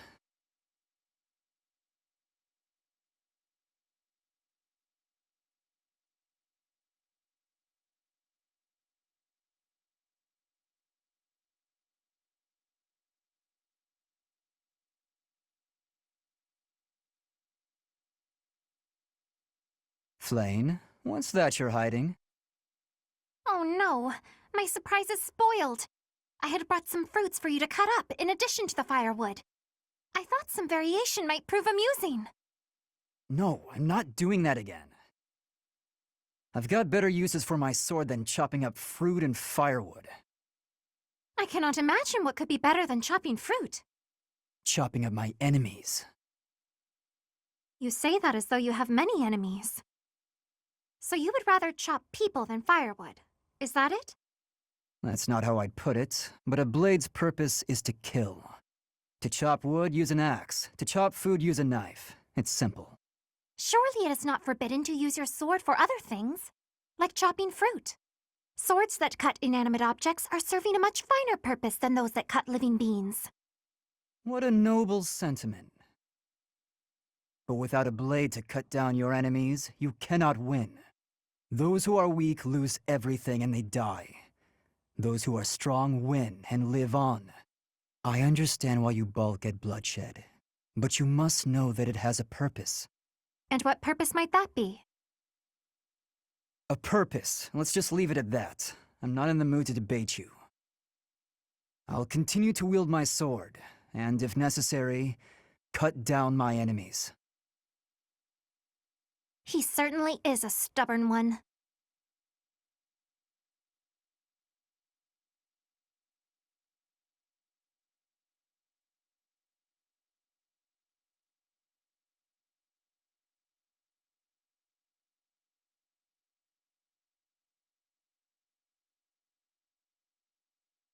Felix! You, what is it now? Do not fret. I have not come to ask you to chop wood. I have other things to speak of with you. You said that for one to live, they must also be prepared to kill. This again. Yes, that's what I said. You still have a problem with that? No, I do not have a problem with it at all. I simply want you to live too. Oh, okay. Then I'll get back to my training. Excuse me, I am not finished yet. During this time of war, you must wield your sword to ensure your own life. If that is the case, then it follows that we should bring an end to this war. To end the war, you'd have to kill more people. Perhaps that is true. But once all is said and done, there would no longer be a need to kill, only to live. Is that not so? That's pure fantasy. But if it came to pass, there would be no place for me. What would I do? I was raised to swing a sword. It's all I know. In a world without strife, warriors like me would be lost souls. It's tragic in a way. We fight to bring peace, and then, if we achieve it, we lose our purpose. I do not think that is anything you should worry yourself over. If the war ends and peace reigns, I shall be sure to have plenty of wood chopping for you to do. What a generous offer. And you will never be short on fruits and vegetables to chop for me either. If you felt like you lost your purpose in life, surely you would find a new purpose. It is not like you to be afraid of losing something after all. I never thought about it, but maybe there is a path for me in peacetime. I'm intrigued. I might even like to realize this fantasy of yours. Oh, that brings me such joy, Felix. Together we can make this a reality. I can see it now. A life where you slice vegetables rather than people. I will greatly enjoy the day when we inhabit a world like that.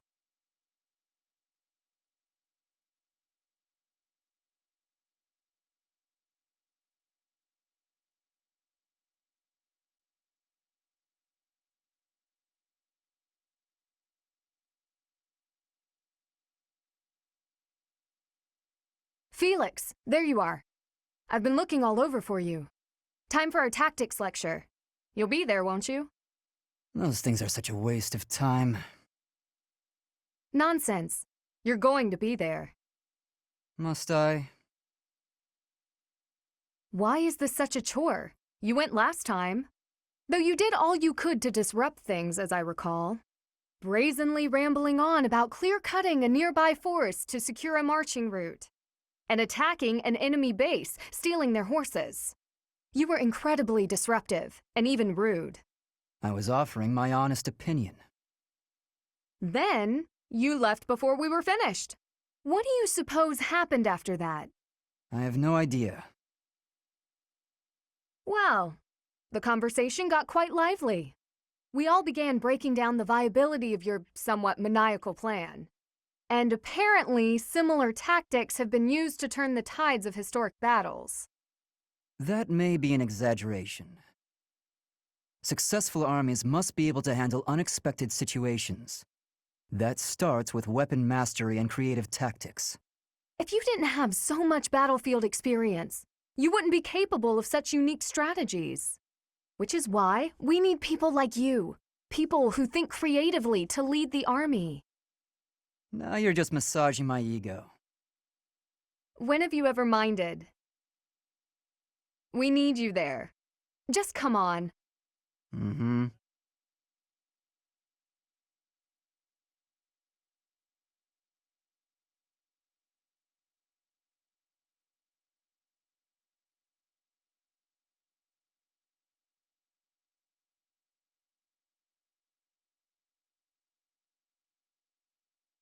Hello?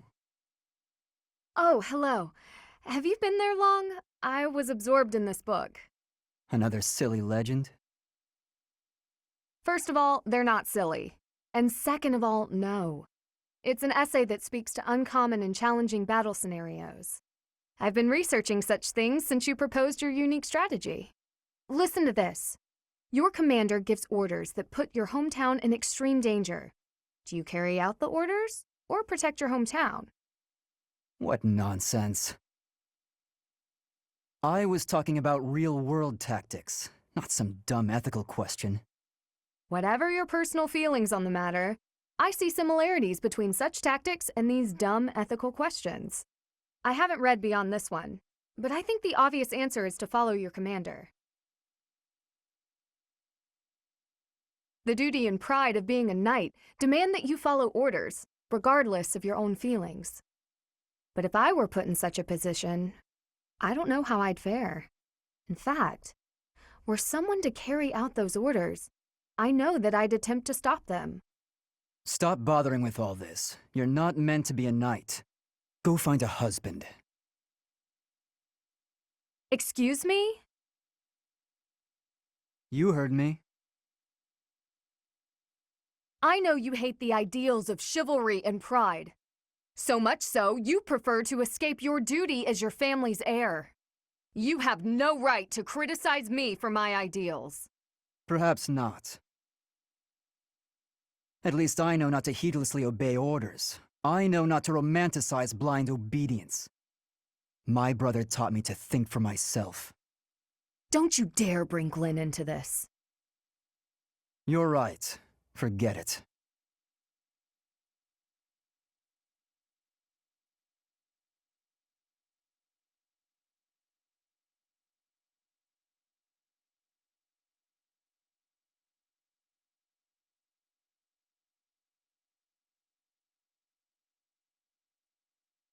Why are you taking over my cleaning responsibilities? You're wounded, and you're going too slowly. I couldn't stand to watch. You're still fretting over me, are you? I'm fine now, really. It wasn't even serious. I could have handled the situation alone. That enemy wasn't much of a threat. Yes, we all know you could have. But I also didn't want to risk something unforeseen befalling you. I've been doing some thinking. I feel a bit lost. I don't know that I'm cut out to be a knight after all. Without fulfilling that dream, without being a knight, I've been asking myself where my place is in the world. And I think I found my answer. I don't want to lose anyone anymore. So I want to protect those I hold dear. That's why you were protecting me, huh? What a fool you are.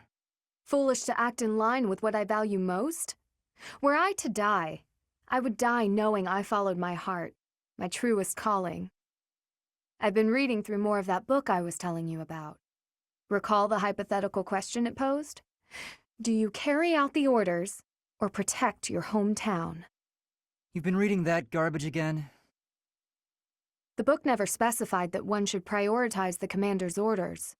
Instead, it suggested that one should follow their heart in the matter. That's what a knight, that's what anyone being true to themselves should do. That's just the editor's opinion. Of course, and I find value in that opinion. Glenn died following his heart, not heeding the commands of the country or even the royal family. His death pains me to this day. It was a tragedy. But had he survived, I think he would have suffered. I will follow his example. No matter the outcome, no matter the circumstance, I believe in myself. You know nothing. What is it that you know then? What is it you fight for, Felix? My own beliefs. I see no difference from my own stance. You don't understand. You fight to be stronger than everyone, that you might protect those you care for, correct? Okay, fine. You do understand. My point is, don't let this happen again. If you died, I'd be annoyed. To avoid annoyance, then, I suggest you continue to grow stronger. If that happens, I might allow you to protect me too. You're insufferable.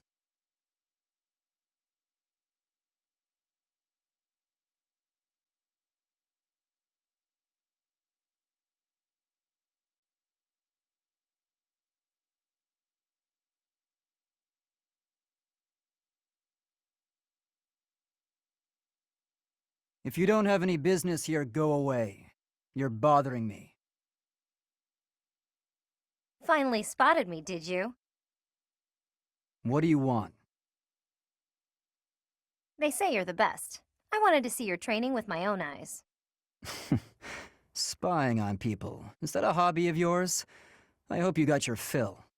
Enough to see how to beat you, at least. You think you can beat me? That's right.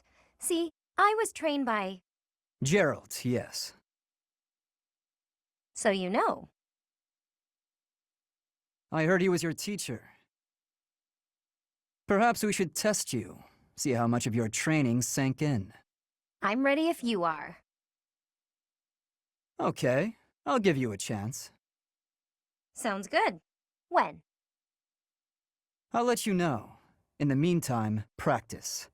I won't go easy on you. Oh, don't worry. I'll be ready. This will be fun.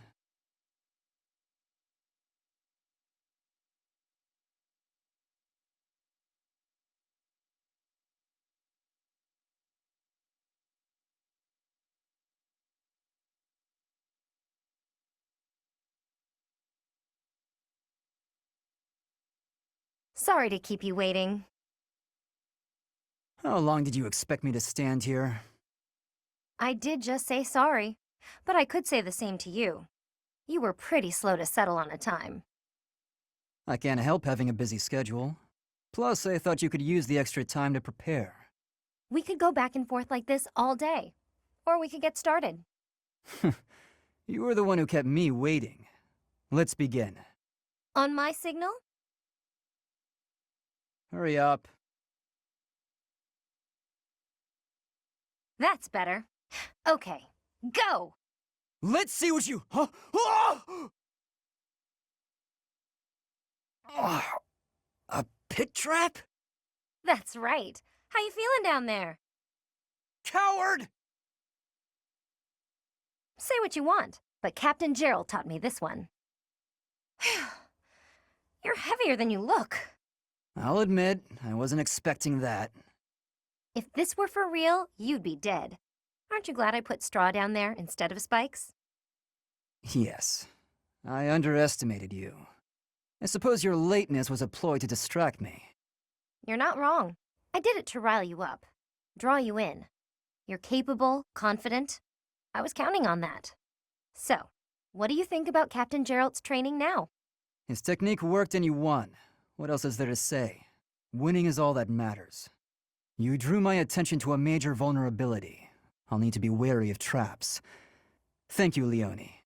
Seeing as you're thanking me, can I ask you a favor? Will you come watch my next training session? I'd like a few pointers about fighting in close quarters. The loser must pay tribute, I suppose. Yes, I'll help you train. You will? Thanks!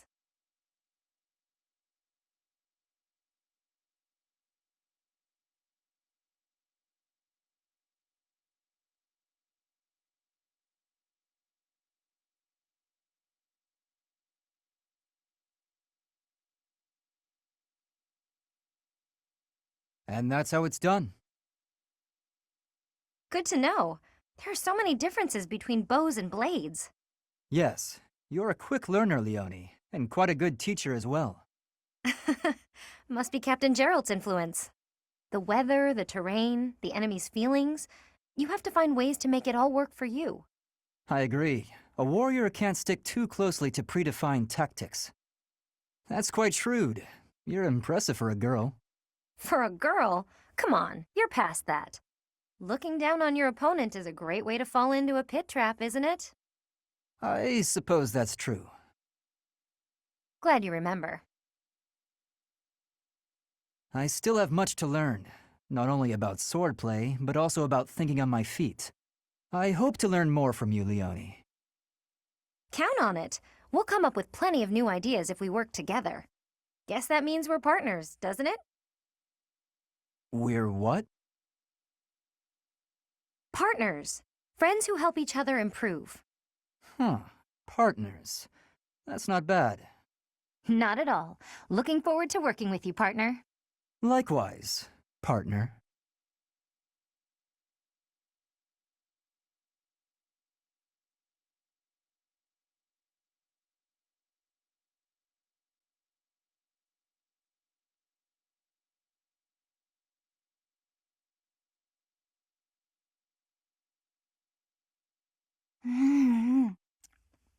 Yum.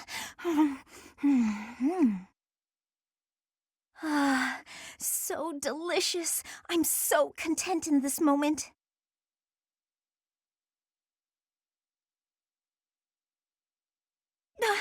Felix! Lysithea, you look mortified. How long have you been there? Were you watching me? You were, weren't you? I was, yes. For once, I thought I had some privacy. Did you say something? Huh? Nope. Didn't say anything at all. Here. What's this for? I'm buying your silence. With cake. Take it. I'm not sure what to be silent about. If people knew I was shoveling cake into my face by the fistful, they'd think me nothing more than a child. Adults eat cake. You'll never understand. Just take this, will you? No, I don't like sweets. Does your refusal mean you'll be telling everyone about my cake-shoveling ways? I just don't like sweets, that's all. Nonsense! Nobody can resist something so delicious. Look, I'm giving you this cake whether you like it or not. Eat it, toss it, throw it at an unsuspecting victim. The choice is yours. Just please don't mention this to anyone. What was her problem? And what am I supposed to do with this cake?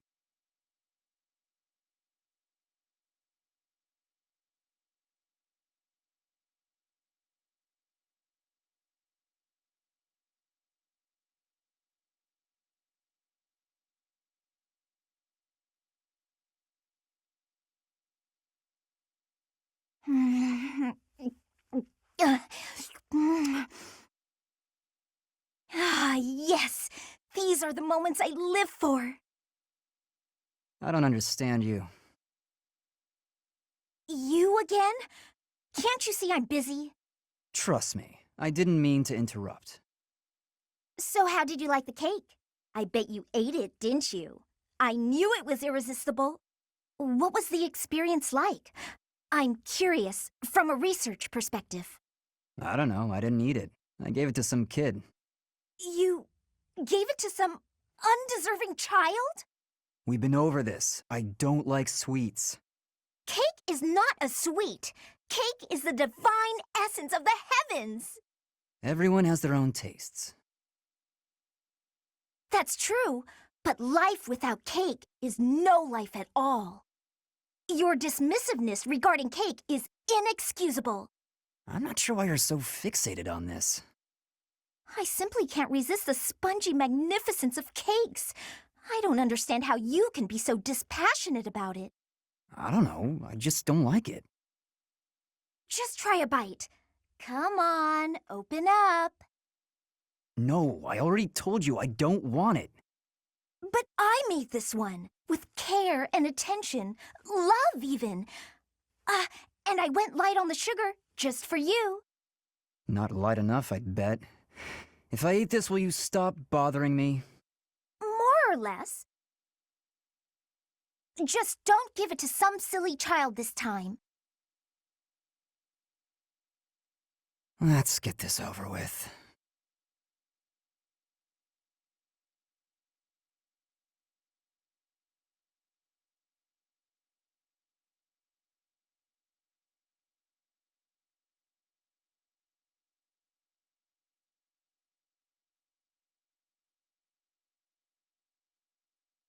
Felix! I've awaited this fated day. You don't change. Still prattling on about it.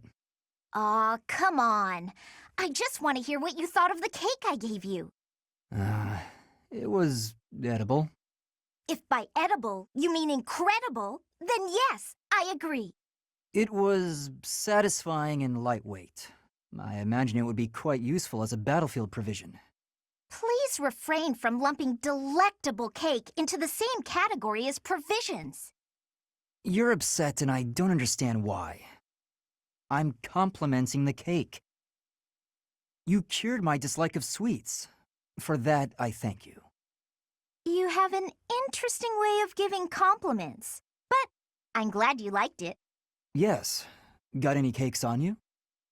You say that as though I just carry cake on me at all times. Did you want some? That's not what I meant.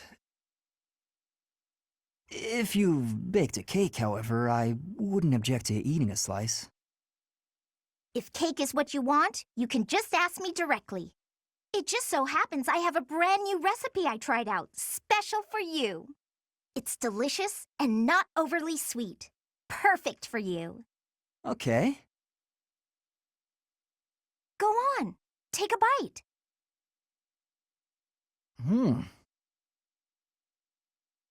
You love it, I can tell. Here, try this one out too. See? So amazing, huh? Just keep working on that sweet tooth of yours. Then we can share cake notes together and eat cake together all the time. That is, it just sounds nice is all. Okay. That does sound nice.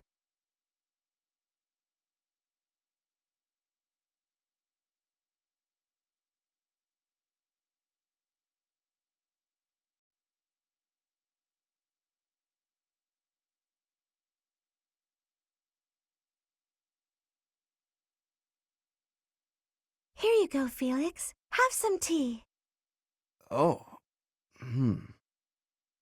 Sorry, but we're all out of cakes. Should I bake some more? Please, don't.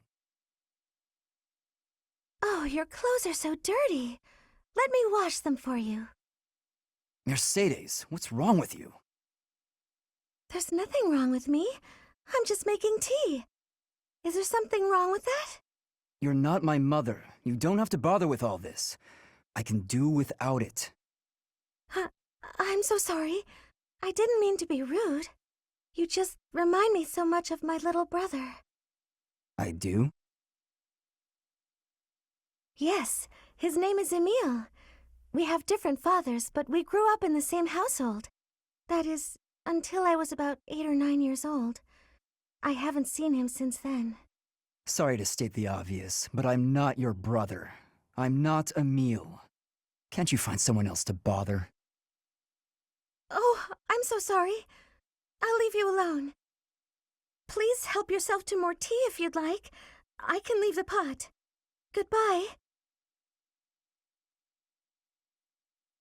I am me, Felix Hugo Fraldarius. There is no one else. Brother.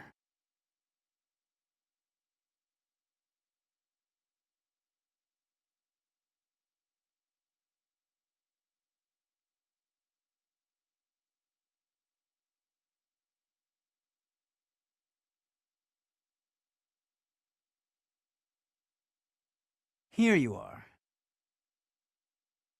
Oh, were you looking for me, Felix? You were injured in the last battle.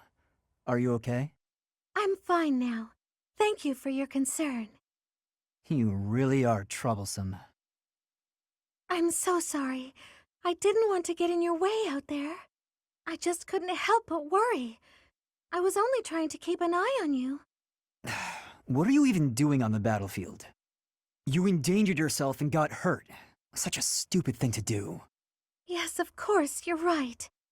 I have no excuses. If you intend to carry on being such a fool, you'd best stay near me. Are you sure? I'd hate to get in your way again. You can,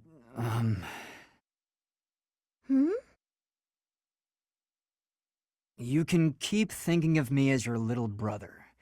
And that'd be better than going through this again. But I thought you didn't like that. Didn't you say you were fed up with it? I am fed up with it. I've already spent years filling in for someone who's dead. My older brother inspired love and respect. He was a great knight. He died. Since his death, his memory has followed me around like a shadow. Oh, I didn't know you had a brother too.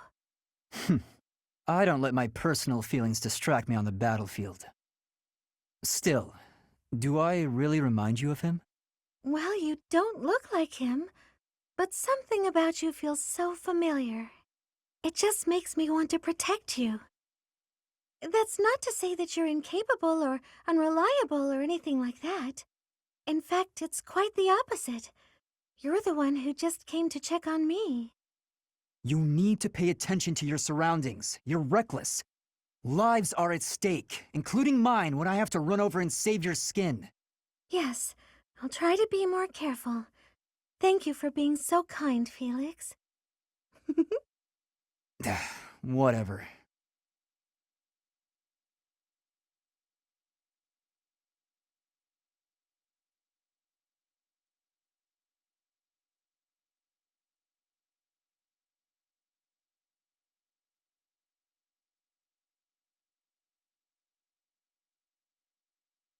Do you need something?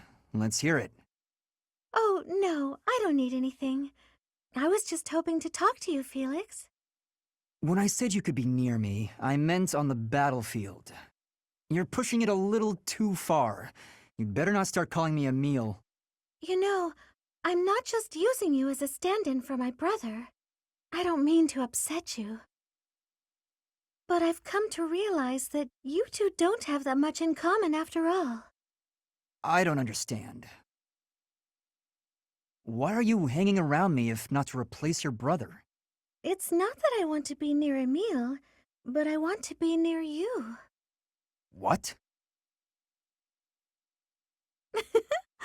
How embarrassing. It must sound like I'm coming on to you. Regardless, you've made it clear that you don't want me around. No, it's not that. Good. Then I'll continue to spend time at your side. What a perplexing creature. What's that? Did you say something? Never mind that. Why don't we go out for a nice cup of tea? I can't think of a reason to refuse your invitation, so I suppose I have to accept.